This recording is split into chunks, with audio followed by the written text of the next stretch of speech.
Hello everyone. In this tutorial, you will learn how to remove the background from any picture in Photoshop with just one click. So, let's get started. I have already opened two images in Photoshop. Let's start with this image. To remove the background from this image, we need to unlock it. Click on the lock icon to unlock this layer. Once the layer is unlocked, you will see the values change in the Properties panel. If you can't find the Properties panel, go to the Window menu and ensure that Properties is selected.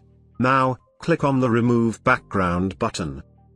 And now, our background is removed. If you zoom into the image, you can see that there are still some parts remaining. We need to fix them. Select the layer mask. Then select the brush tool. And set the foreground color to black. And start removing the unnecessary parts. Once done, hold the Alt key on the keyboard and click on the Create New Layer button.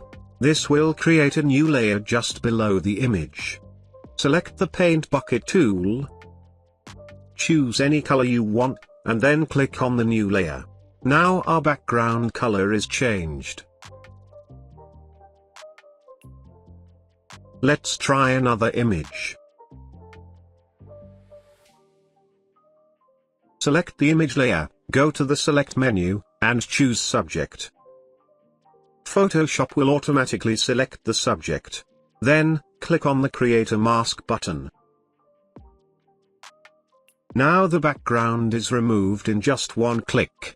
If you zoom in on the image and find that some parts are missing, select the layer mask. And then select the brush tool and set the foreground color to white. Increase the brush size if required.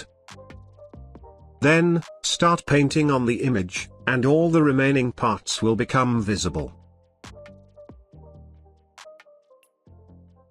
If you zoom into this part of the image, you can see there are still unnecessary parts. To fix this, select the brush tool. Change the foreground color to black, decrease the brush size, and start painting on the unnecessary parts to remove them. Once done, hold the Shift key and create a new layer just below this image. Click this button, and select Solid. Now, choose any color you like, and our background color will be changed. Hit the like button if you found this tutorial helpful. I'll see you in the next tutorial. Thanks for watching. Peace.